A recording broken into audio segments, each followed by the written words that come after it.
नमस्कार मित्रांनो, कसे आहात सगळे? आजच्या धकाधकीच्या जीवनात अनेक जबाबदाऱ्यांच्या ओझ्यामुळे दबलेले, हताश झालेले अनेक जण आपण पाहतो. पण काही जण असे असतात ज्यांच्या आयुष्यात प्रचंड चढ उतार, एकामागून एक संकट येतच असतात. कधी कधी अख्खं जग त्यांच्या विरोधात उभं राहतं. कधी अपमान, कधी आर्थिक फसवणूक, कधी घरातील न संपणारी आजारपणं, तर कधी नातेसंबंधात निर्माण झालेले गैरसमज. अशावेळी तुम्ही कधी विचार केलाय का की अशा व्यक्ती इतक्या सर्व अडचणी एकाच वेळी कशा सहन करतात? बरं, असं असूनही या व्यक्ती आतून कधीच तुटत नाहीत. बाहेरून त्या अगदी शांत दिसतात, पण आतून अनेक भावनिक आणि वैचारिक वादळं झेलत असतात. आज मी तुम्हाला अशा लोकांची खरी मानसिक सत्यता सांगणार आहे, जे खूप जास्त त्रास सहन करत आहेत. मित्रांनो, ही फक्त एक गोष्ट नाही, तर हे मानसशास्त्र आहे, हे विज्ञान आहे आणि कदाचित ही तुमची स्वतःचीच कहाणी असू शकते. जेव्हा एखादा माणूस सतत अडचणींनी वेढलेला असतो, तेव्हा त्याच्या मेंदूमध्ये एक वेगळीच ताकद निर्माण होत असते. ही ताकद आपल्याला बाहेरून दिसत नाही, पण ती आतून माणसाला पोलादी बनवते. मानसशास्त्रीय संशोधनात असं दिसून आलं आहे की जे लोक आयुष्यात वारंवार अडचणींना सामोरे जातात, त्यांच्या मेंदूमध्ये सामान्य लोकांपेक्षा खूप जास्त लवचिकता विकसित होते. याचाच अर्थ अडचणी माणसाला कमकुवत नाही, तर मजबूत बनवतात. पण हीच ताकद एक किंमत मागते. अशा व्यक्तींच्या मानसिक सत्यतेवर आता आपण प्रकाश टाकणार आहोत. पहिली सत्यता म्हणजे खूप त्रास सहन करणाऱ्या लोकांना त्यांच्या भावना तुलनेत कमी जाणवू लागतात. खरं तर हा त्यांचा स्वतःला वाचवण्याचा एक मार्ग असतो. जेव्हा दुःख रोजचंच होतं, तेव्हा मानवी मेंदू स्वतःला वाचवण्यासाठी भावना बोथट करतो. यालाच इमोशनल नंबिंग असं म्हणतात.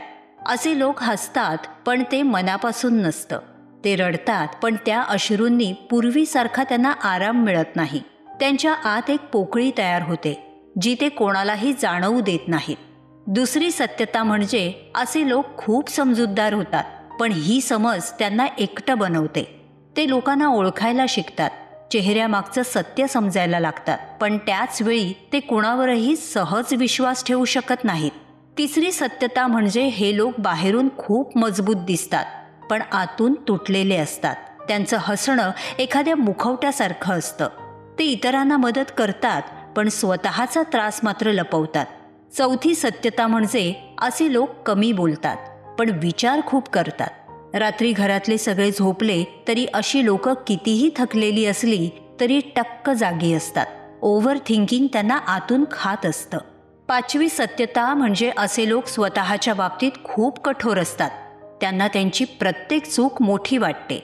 सहावी सत्यता म्हणजे ते त्यांच्या अडचणींना ओझं नाही, तर जबाबदारी समजतात. ते स्वतःचा त्रास लपवतात, कारण त्यांना वाटतं ते मजबूत राहिले नाहीत तर घरातील इतरही तुटतील.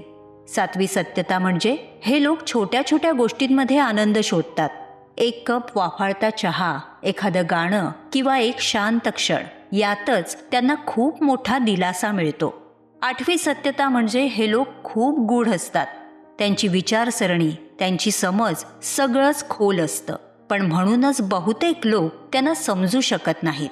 नववी सत्यता म्हणजे ते त्यांच्या भविष्याबद्दल साशंक असतात, घाबरलेले असतात. त्यांना सतत वाटत राहतं की पुढे आपल्याबरोबर अजून काय काय वाईट होईल. दहावी सत्यता म्हणजे खूप संकट झेललेल्या व्यक्ती खूप दयाळू असतात, कारण त्यांना दुःख काय असतं हे माहीत असतं, म्हणून ते कोणालाही दुःख द्यायचं नाही असं ठरवतात. 11वी सत्यता म्हणजे ते स्वतःची किंमत चांगलीच ओळखतात, कारण त्यांनी स्वतःला तुटताना आणि पुन्हा नव्यानं उभं राहताना पाहिलेलं असतं. 12वी सत्यता म्हणजे अशा व्यक्ती त्यांचा भूतकाळ कधीच विसरत नाहीत, पण त्यात अडकतही नाहीत. ते संकट, संघर्ष यातून शिकत राहतात आणि पुढे जातात.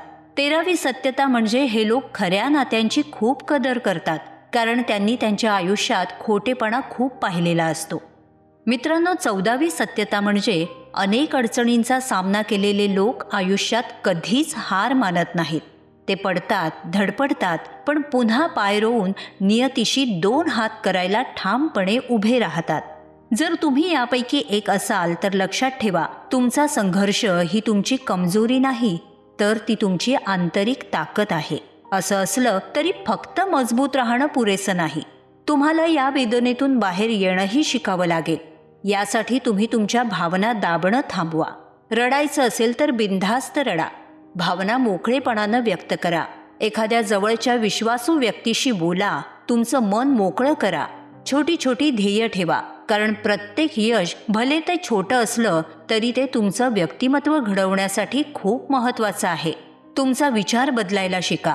प्रत्येक गोष्ट वाईटच होणार असा विचार करणं सोडून द्या. दररोज स्वतःसाठी थोडा वेळ काढा. फक्त 10 मिनिटं स्वतःसाठी. आणि सर्वात महत्त्वाचं म्हणजे कोणत्याही परिस्थितीत विश्वास ढळू देऊ नका. लक्षात ठेवा, हे सगळं एका दिवसात बदलणार नाही. हा एक प्रवास आहे. पण एक दिवस जेव्हा तुम्ही मागे वळून पाहाल तेव्हा तुम्हाला जाणवेल की तुम्ही किती पुढे आला आहात. तुम्हाला प्रचिती येईल की तुमच्यावर आलेल्या संकटांमुळे तुम्ही तुटलेले नाही, तर तुम्ही घडलेले आहात. मित्रांनो, व्हिडिओ आवडला असेल तर लाईक, शेअर करायला विसरू नका. आणि अशाच मोटिवेशनल माहितीसाठी चॅनलला सबस्क्राईब करा. पुन्हा लवकरच भेटू. धन्यवाद.